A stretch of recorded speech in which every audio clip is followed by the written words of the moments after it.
Hello दोस्तों, कैसे हैं आप। उम्मीद करती हूँ आप लोग अच्छे होंगे। इस चैनल पर जो पहले से जुड़े हुए सदस्य हैं उनका दिल से शुक्रिया, मगर इस चैनल पर जो पहली बार आए हैं उनसे निवेदन करती हूँ कि चैनल को सब्सक्राइब करके मेरा मनोबल बढ़ाएं। चलिए कहानी की तरफ चलते हैं। दोस्तों, यह एक पत्नी की एक ऐसी कहानी है जो अपने वासना की आग में जलती रहती है।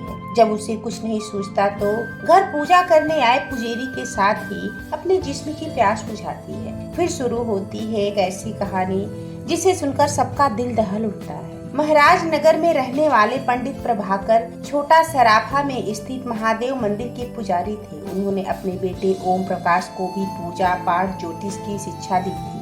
इसके बाद ओम प्रकाश भी पिता के साथ मंदिर में रहकर पूजा पाठ के काम में उनकी मदद करने लगा था। सीमा से ओम प्रकाश की मुलाकात सन 2018 में हुई। सीमा 28 साल की बहुत ही सुंदर औरत, मगर दुर्भाग्यवश सीमा को उसके पति ने छोड़ दिया था।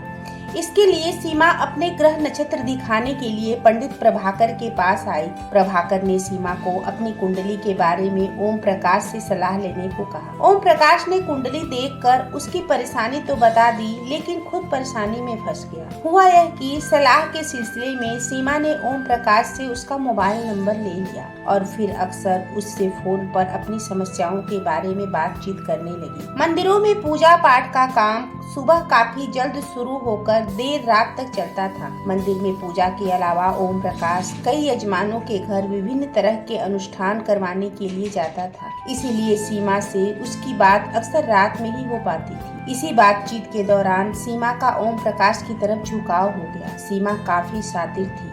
वह जानती थी कि ओम प्रकाश के पास काफी पैसा है। उसने सोचा, यदि उसे मैं अपने शीशे में उतार लूं तो मेरे जिस्म की प्यास भी बुझ जाएगी और खूब सारा पैसा भी मिल जाएगा। इसीलिए उसने उसे शीशे में उतारने की योजना बनाई। उसने एक रोज पूजा पाठ के बहाने ओम प्रकाश को अपने घर बुलाया। ओम प्रकाश जब वहाँ पहुँचा तो उसके घर पूजा पाठ की कोई तैयारी नहीं थी। यह देख वह कुछ देर रुककर वापस लौटने लगा तो सीमा ने उसे रोककर कहा, क्या सिर्फ पूजा पाठ करना ही अनुष्ठान है? स्त्री पुरुष का प्यार भी तो अनुष्ठान ही होता है। ओम प्रकाश कोई बच्चा नहीं था जो सीमा के कहने का मतलब ना समझता।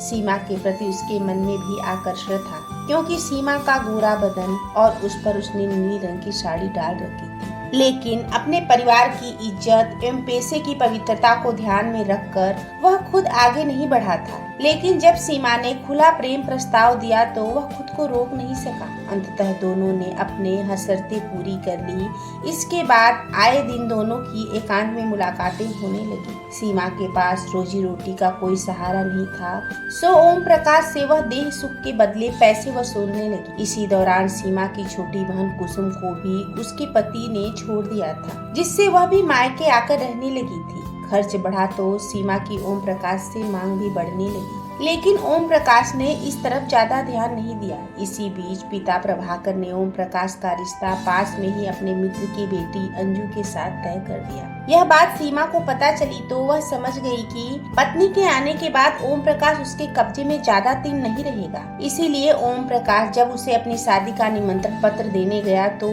सीमा ने उसे खूब लताड़ा। सीमा ने कहा, उसने वादा किया था कि शादी के बाद भी उसका खर्च उठाता रहेगा। अप्रैल 2019 में अंजू से ओम प्रकाश का विवाह हो गया।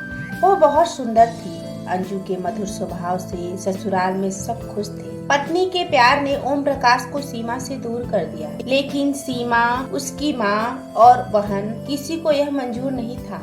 ओम प्रकाश उनके लिए वह खजाना था जिसमें हाथ डालकर वे जब चाहे पैसा निकाल सकती थी। इसीलिए सीमा, उसकी बहन और माँ ओम प्रकाश उन्होंने धमकी दी कि अगर उसने पैसा नहीं दिया तो वे उसे बलात्कार के आरोप में जेल पहुंचा देगी। इसी दौरान सीमा की छोटी बहन कुसुम एक साड़ी शोरूम में नौकरी करने लगी थी, जहां पहले से वहां काम कर रहे लाखन के साथ उसके अवैध संबंध बन गए। लाखन भी शातिर था, इसीलिए कुछ ही दिन में उसने कुसुम की बहन सीमा को भी अपने प्रेम जाल में फंसा लिया। कुछ दिनों में यह जानकारी कुसुम को भी मिल गई। लाखन और सीमा के संबंधों पर कुसुम ने भी कोई एतराज नहीं जताया। इस बीच जब सीमा और ओम प्रकाश का मामला लाखन की जानकारी में आया तो माँ और दोनों बेटियों के साथ वह भी ओम प्रकाश को पैसे के लिए धमकाने लगा। ओम प्रकाश के पिता की समाज में काफी इज्जत थी। लोग उनका बहुत सम्मान करते थे, इसीलिए ओम प्रकाश परेशान रहने लगा। साथ ही उसे अपनी पत्नी अंजू की भी चिंता थी। उसे लगता था कि यदि अंजू को सीमा के बारे में पता चलेगा तो वह उसके बारे में क्या सोचेगी। दूसरी तरफ 2 सालों में 5 लाख से भी ज्यादा रुपए और ज्वेलरी हड़पने के बाद भी सीमा, कुसुम, दोनों बहनों के प्रेमी लाखन और मां की मांग लगातार बढ़ती जा रही। ऐसे ही समय निकल रहा था। एक दिन ओम प्रकाश उदयपुर में एक यजमान के घर बड़ा अनुष्ठान करने गया हुआ था। यह बात सीमा को पता चली तो वह उस पर दबाव बनाने लगी कि अनुष्ठान की दक्षिणा में मिली धनराशि वह सीधे लाकर उसे सौंप दे। ओम प्रकाश ऐसा करता तो घर पर पिता को क्या जवाब देता, इसीलिए उसने सीमा की बात नहीं मानी, जिससे सीमा की मां ने उसे फोन पर धमकी दी कि वह उसके हाथ पैर तुड़वा देगी। लाखन ने भी ओम प्रकाश को धमकाया कि यदि उसने पैसा नहीं दिए तो अंजाम भुगतने को तैयार है। इससे ओम प्रकाश को लगने लगा कि अब उसकी इज्जत को कोई नहीं बचा सकता। इससे उसने परिवार की इज्जत बचाने के लिए खुद की जान देने का निर्णय कर लिया। लेकिन खुद की जान देने से पहले उसने अपनी गलती के लिए पत्नी अंजू से क्षमा मांगने की सोचकर अपनी परेशानी बता दी। इस पर अंजू ने कहा जब वह नहीं रहेगा तो वह अकेली जीवित रहकर क्या करेगी। उसके 5 मिनट बाद प्रभाकर के मकान में गोलियां चलने की आवाज आई। एक के बाद एक 2 गोलियों की आवाज सुनकर प्रभाकर की पत्नी उषा डर गई। उस समय वह अपने 3 मंजिले मकान के भूतल पर थी। गोलियों की आवाज सुनकर उषा भागी भागी ऊपर की मंजिल पर पहुंची, जहां उसका 35 वर्षीय बेटा ओम प्रकाश अपनी 25 वर्षीय पत्नी अंजू के साथ रहता था। उषा ने जैसे ही बेटे और बहू को देखा तो उसकी चीख निकल गई, क्योंकि बेटा बहू दोनों खून से लथपथ पड़े थे। उषा के चीखने और रोने की आवाज सुनकर पड़ोसी भी आ गए। उन्होंने जब ओम प्रकाश और उसकी पत्नी को देखा तो हैरान रह गए। ऐसा कैसे हो गया?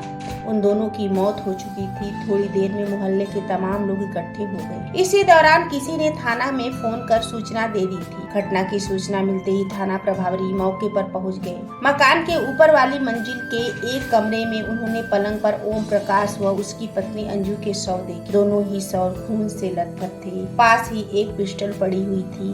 निरीक्षण से पता चला कि अंजू के सिर में गोली काफी नजदीक से मारी गई थी। लग रहा था कि ओम प्रकाश ने पहले अंजू की हत्या की, फिर खुद की गोली मारकर आत्महत्या कर ली। थाना प्रभारी को लगा कि शायद पति पत्नी के बीच किसी विवाद के कारण यह घटना हुई है, पर पुलिस जांच के दौरान अलमारी में जो सुसाइड नोट मिला उससे पूरी कहानी ही बदल गई। सुसाइड नोट में ओम प्रकाश ने सीमा और कुसुम नाम की 2 युवतियों का उल्लेख करते हुए लिखा था कि वह उन्हें ब्लैकमेल कर रही थी और उनकी ब्लैकमेलिंग से परेशान होकर वह आत्महत्या कर रहे हैं। पुलिस ने ओम प्रकाश के माता पिता से इस बारे में पूछताछ की तो वे भी इन दोनों के बारे में ऐसी कोई जानकारी नहीं दे सकी जिनका जिक्र सुसाइड नोट में था। इसके बाद थाना प्रभारी ने जरूरी कार्रवाई कर दोनों शवों को पोस्टमार्टम के लिए भेज दिया। फिर केस दर्ज कर जांच शुरू कर दी। थाना प्रभारी ने सबसे पहले मृतक ओम प्रकाश के फोन की कॉल डिटेल निकलवाई। कॉल डिटेल से यह बात सामने आई कि ओम प्रकाश की अक्सर सीमा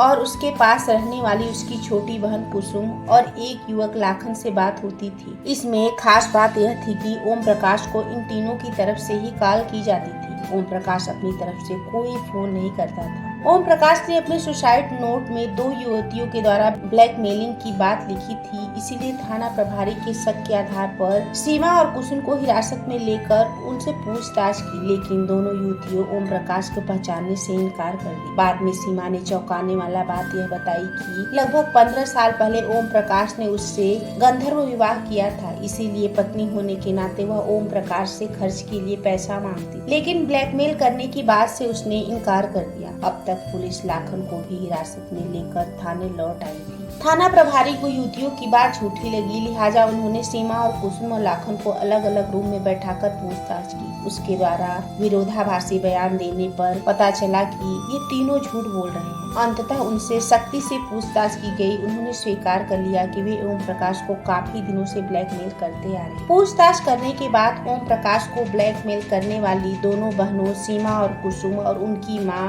और प्रेमी लाखन को गिरफ्तार कर जेल भेज दिया गया। दोस्तों, कहानी कैसी लगी? समाज में हो रही इस तरह के अपराधों में आपकी क्या राय है? इंसान की एक छोटी सी गलती और उसकी पूरी जिंदगी खत्म कर सकती है। आप क्या सोचते हैं? बताइएगा जरूर और चैनल को सब्सक्राइब करके बेल आइकन को दबा दें। धन्यवाद। मिलते हैं अगली कहानी में।